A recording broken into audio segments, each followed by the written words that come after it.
Warning: the SCP Foundation audio archive is classified. Access by unauthorized personnel is strictly prohibited. Perpetrators will be tracked, located, and detained.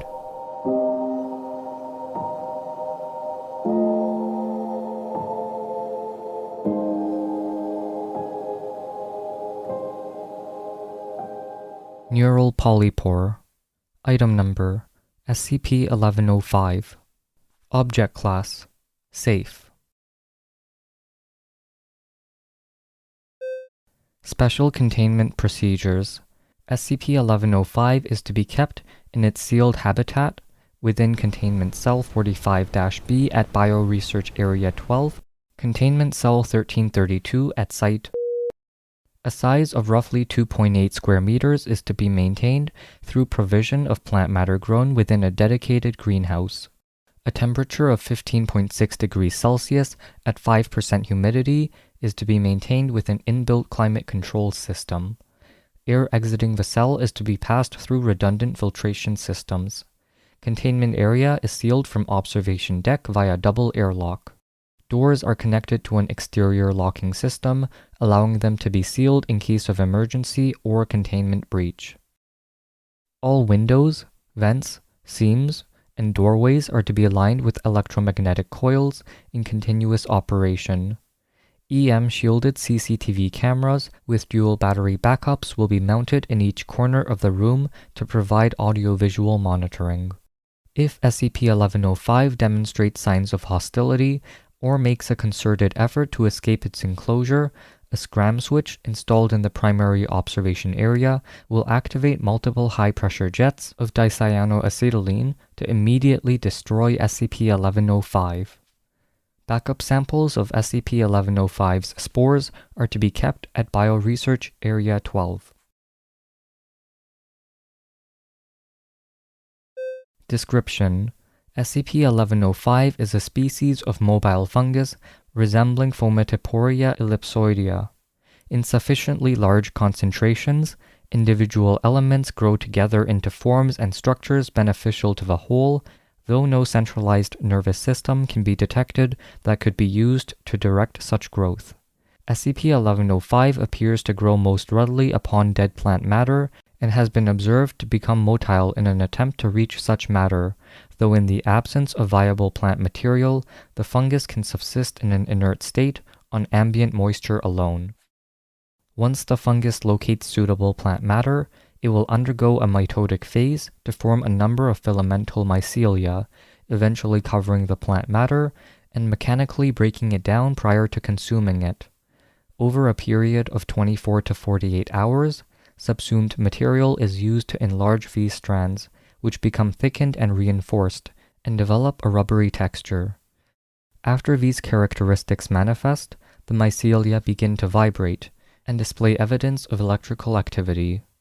Analysis of samples taken from fungal growth at this stage indicates no viable means of producing or storing an electrical charge. After a sufficient fungal mass has accumulated, roughly 5 kilograms, the collective mass will dissociate into 4 to 6 smaller masses of approximately equal size, referred to as SCP-1105-1.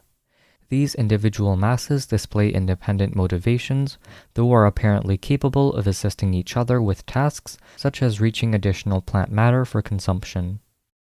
SCP-1105-1 instances have a tendency to alter their morphology on a near-constant basis to accommodate environmental factors or the task in which they are currently engaged, such as developing a greater number of leg analogs while motile and in search of food, or producing additional mandibles while consuming plant matter.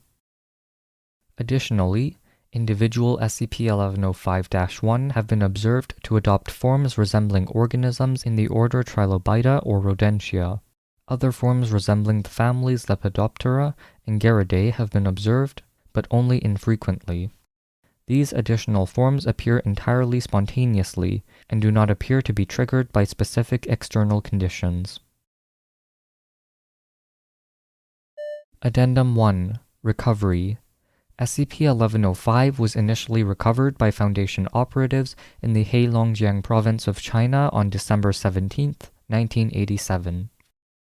Following a significant seismic event in the area, numerous reports had surfaced of a forest monster in outlying rural areas. Based on a description closely matching the one given in this document, 39 AMTF New 7 agents were dispatched to investigate and report. Within 500 meters of the area where sightings had occurred, the operatives' SUVs were swarmed and subsequently electronically disabled by what the agents estimated as hundreds of instances of SCP-1105-1. The agents rapidly dismounted, drew the instances away from their transports, and engaged them with incendiary munitions, destroying the swarm. After an hour-long search, they discovered an apparent point of origin beyond a path of stripped vegetation adjacent to a hillside. It was later determined that the earlier seismic activity had created a fault in the bedrock, exposing a large cavern containing substantial SCP-1105 growth. It is assumed to have subsisted on ambient moisture and mineral deposits. Following collection of specimen and core samples, the cavern was sterilized via dicyanoacetylene saturation detonation and subsequently collapsed and sealed with ANFO. Addendum 2. Aquatics. While instances of SCP-1105-1 have displayed an ability to adapt and travel upon the surface of a body of water, they have been shown to be unable to thrive underwater. If forcibly submerged for an extended period of time, they will simply fall apart. Addendum 3. Senses. While it is apparent that animated SCP-1105-1 are unable to process light as a sensory medium, they seem to be able to sense movement by detecting air currents and electromagnetic fields generated by animate beings. SCP-1105 simply flee from these fields. As such, electromagnets have been incorporated into the containment procedures. Thank you for listening. Intro music was from Punch Deck. You can find more at soundcloud.com/punch-deck.